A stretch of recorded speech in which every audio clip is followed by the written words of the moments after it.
Hi there, welcome to Up Close and Personal here on Kool 97 FM. I am Yashika Graham, and today I have the absolute pleasure of speaking with Kool personality Sabrina Neal. You will recognize Sabrina from Kool Overdrive on a Saturday afternoon, as well as other episodes on Kool TV. Today though, we're going to be learning even more about this very cool personality. So let's jump right into it. One of the most striking things about you, for me, the first time I met you, you had this very bubbly, very pleasant, positive personality. Yeah. I wanted to find out, what is it about that positive energy for you in moving through the world? How does that guide you? Well, you know, positive energy, from my experience, positive energy gives positive energy.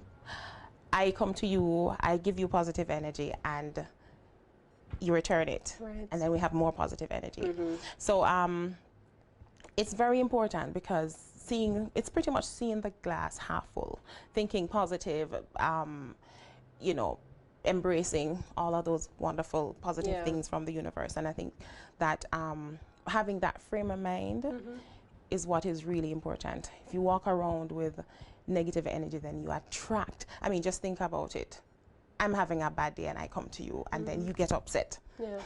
You know, that doesn't help anybody. So if I share that contagious positive energy, it's a circle. It comes right back to you. Right. Okay. Life is too short. Yeah.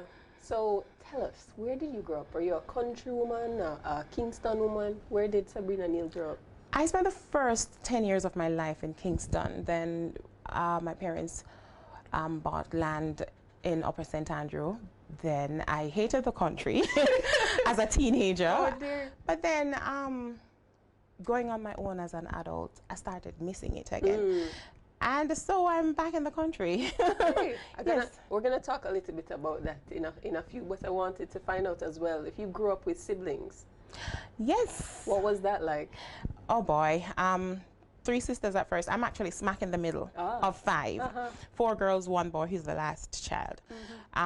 So of course I was the spoiled one up to maybe 9. Okay. Yeah, man, because I'm the 3rd one, and then my little sister came, so I started spoiling her at 9, and then my brother after that. And you know, it's like almost like 2 generations in a sense. Yeah, so I'm like the pacifier. I'm always trying to bring the 2 groups together. I always find myself in that situation. But it's fun. It's fun being the middle one, because you have the older ones, the ones that are older than me, you know, I'm a part of them, and then the younger ones, they're always, you know, if they can't get through to the older ones, they would go through me in a sense. Yes. That is interesting. Yeah, it happens a lot. It happens a lot. Okay. So for me, my understanding of siblings is like your own little crew that you have. Something else that I learned about you is that you speak not only Patois and English, but you also speak Spanish. But your learning Spanish came in a big way from your siblings. Tell us a little bit about how you started learning Spanish. My sisters and I, we used to go through the Spanish dictionary, and we used to think that we're speaking Spanish, you know, word for word. It was so much fun. And it's so funny. My sister, who's 3 years my senior, we're going to the same primary school, and one day, she came in my class, and she was like, she just rolled out her tongue and started to talk one bag of gibberish.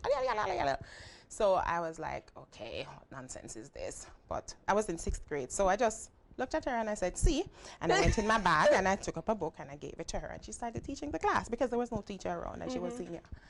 And everybody was like, I got to talk Spanish. And then it came back to haunt me. The first Spanish class I had in high school. Yeah. Here comes the teacher. Is there anybody here who knows Spanish? One boy jumps up. She and her sister talk Spanish. Good. And give you away. Give me away. Girl, I mean, pretty much what that did for me is I could not let down the teacher. I could not let down the class. I could not let myself down. So I was on a roll to learn Spanish and learn it properly. So it has always been it has become a part of me. Yeah. You know, I'm not afraid to strike up a conversation with some Spanish native, because that's how I learn. Pretty much. I spent some time at the Venezuelan Institute as well, but it's just work in progress. How has it translated in your work, in your professional work? Have you used it A lot. throughout? A lot. I've had jobs where I had to travel to the Dominican Republic, to Puerto Rico, Cuba, and it has helped a lot. Okay. So again, we're going to the geography. You've lived in Kingston, you lived in more rural St. Andrew, and now you are more middle of the country kind of vibe. Similar, very similar to being the middle child. So It got back to that middle thing again. yes. So what I want to know is, what is it like for you? A lot of people, their day-to-day moving around is, I live in Kingston, I work in Kingston. It's a very, I want to say, a narrow journey that they have to undertake. As someone working in sales and having to travel the country, what is it like for you navigating and connecting with people in different, very different places? It's awesome. You see, working with Kool, what you must remember is Kool is known, Kool is listened island-wide, the diaspora, all over the world. And they see the logo and they get excited. Whether or not they know my face and they recognize that I'm an announcer, they assume that I'm an announcer. So doors are open, people get excited, people are happy to see you. And I'm very receptive. I'm very receptive. Being in the middle of the island, no. At first it was kind of hard, you know, traveling to Kingston back and forth. But then when I decided, you know, I'm going to do sales, I'm going to sell for the station, I can get anywhere quickly. Yeah. Being in the center. You're already on your way. I'm on my basically. way. I'm on my way. Yeah. You know, so it's, instead of leaving Kingston, for example, to go to Montego Bay, you know, which would have to be an overnight trip most of the time. Yes, it is an overnight trip, no, still, but it's more accessible. Savla Mar, Santa Cruz, those places are more accessible. Kingston is more accessible. So it's, and you know, because of my love for art, I pull over a lot of times and I take photos, sunsets, sunrises. It's just awesome. Okay. The exhaust from the vehicles, I don't miss that. I don't miss that at all from Kingston. Yeah. Okay. It's good, fresh air. Nice. So you are both announcer and sales agent. These are two very distinct roles, but they also have some things that are interconnected.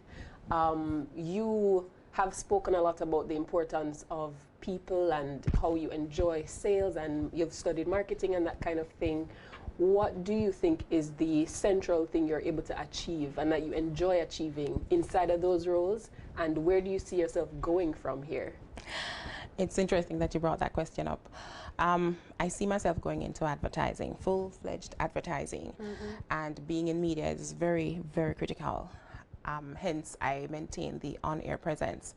Apart from, you know, it was just a hobby when I started doing gigs, as in emceeing gigs. So being on air became something that was expected of me. But then sales, this is what I studied, this is what I majored in.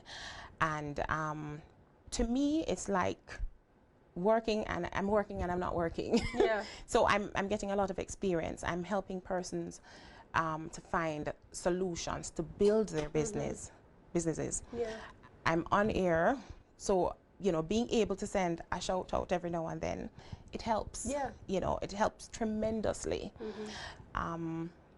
So having both of them, being in both areas, it's a big plus for me for my career goals, my ultimate career goal. Okay. I am wondering, to me, it makes a lot of sense that you have ended up in this place, given the journey that you've gone on, you know.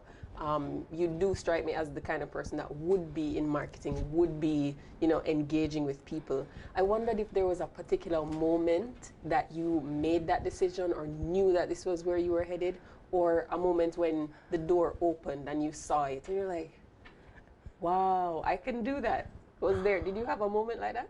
You know, if I tell you where I'm coming from, coming up in high school, I've always wanted to be an artist. I loved painting, as I said before. But then I didn't, knowing the artists that I was exposed to then, I didn't see the lifestyles as, you know, it wasn't very attractive to me. So I said, geez, I'm going to starve. I'm an artist. So I said, no, this can't work. This can't work. So I decided, you know what, before I, you know, pressure my parents to spend college fees and I'm not sure what I want to do, let me go and get a job. And I ended up being a paralegal clerk. Right. Oh my goodness, I worked with this wonderful lawyer. But I remember being there for a year. I was really warm with our clients and everything. But somehow I just wasn't getting it for whatever reason. You know, she was patient with me and stuff, but, you know, I was learning, but she fired me one day. She fired me. After staying home for a week, and I called her because I still wasn't sure why she fired me.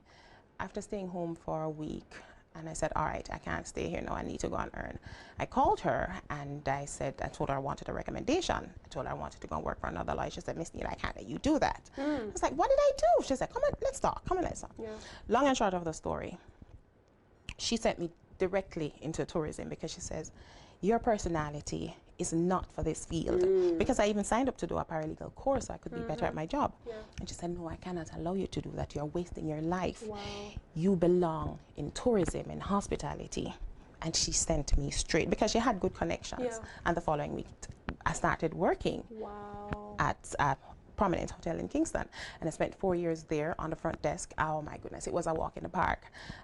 This is where I realized my strength and I decided, I'm going to study marketing because I like dealing with people. I did not pick that up before, but it boosted my confidence. I was good. I was very good with people. And here I am. Wow. And of course, my experience, my hobbies involved emceeing, like karaoke and stuff like that. I had a lot of fun doing that and earning from it. And I decided to get voice training and ended up in radio. So everything just came together. So, yeah. I had no idea.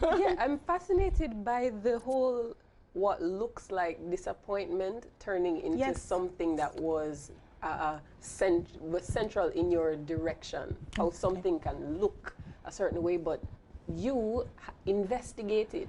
It showed that you wanted to learn, you wanted to understand what happened. What happened, because what happened is, no, a lot of young people, you get fired, they take it personal.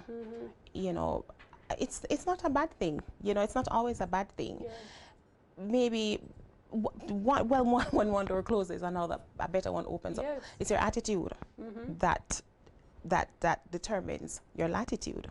Pretty much. No, if I took it personal and I had a bad attitude and said, she can't go on, that where would that have led me? Perhaps I would still be searching today. So humility is very important. Absolutely. No, that is just a prime example of being humble and being willing to learn. Absolutely, because that has directed your life. Journeys have been coming up in our conversation this whole time, and one particular journey, and this is going to be my final question, I promise. So as an announcer, and in general, when we're on a journey, sometimes the beginning of the journey really sticks with us. And I'm curious, and this is going to be my final question, I promise. What was your very first time on air like as an announcer? You opened that mic, you sat in the seat. What was Sabrina's mind saying, heart doing? What was going on? You know, people think that it's not the easiest thing, you know, when you hear persons on air and you sound smooth and everything. I worked with 2 other radio stations before, but then finally coming to Kool, where I wanted to be, it was a big thing for me. And the day they let me go in that studio and the microphone opened,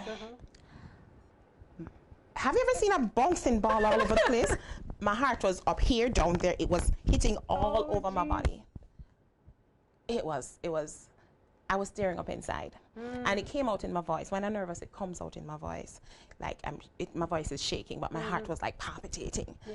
And it took a while. It took a while because I think it was like, because we have 8 inserts, and it was about the 5th or 6th insert before I calmed down. Oh, wow. And you know, it was good, but for me, I put a lot of pressure on myself when I think something is really, really important, because I really want to do good at it, and that's where the nerves came. Yeah. So after a while, you know, I learned to be comfortable in my environment and around my coworkers, and it went away eventually. Okay. And you have said, I know I'm I'm stepping over into the extra question. You worked as an MC and in entertainment before. What, if anything, do you note are the differences between that and being an announcer? They can't see my smile. They can't see my smile on air, so I have to make them see the smile on air. When you know, when I'm bringing the vibe and the excitement and the warmth and everything, when I'm in front of the people, they respond. You have to do that without visuals on air. You have to do that without visuals on air. So it's very important that if I'm having a bad day, I leave it behind. And again, it comes back to positive energy. Right. You know, I have to give myself a talk. Sabrina, you're positive today. You know, right outside of the studio. And I talk to myself, how are you feeling today? And I answer, I'm feeling fine. No, you're not feeling fine. No, I'm not feeling fine. And then I start talking to myself and, you know, get it all out. With that energy. Yeah, talk and I answer myself, and then I'm good. Okay. That makes sense. You're like jazzing yourself up. But please don't call Agri Irons. Don't tell them I said that. Wow. Well, thank you so much, Sabrina. It's been an absolute pleasure talking to you today. I feel like I learned so much, and the central thing, the journey. How important the journey is. And like I was saying earlier, it's kind of like your journey has led you back to yourself in a big way. I like that. Yeah. I like that. Yeah. So thank you for talking to me. We also want to thank you, our viewers and our listeners, for always keeping it cool, keeping it locked to the nation's coolest. You can catch Sabrina Neal every Saturday on Kool Overdrive, 1 to 5 p.m. And you can catch us here again on Up Close and Personal next time. I'm Yashika Graham. Thank you so much for watching.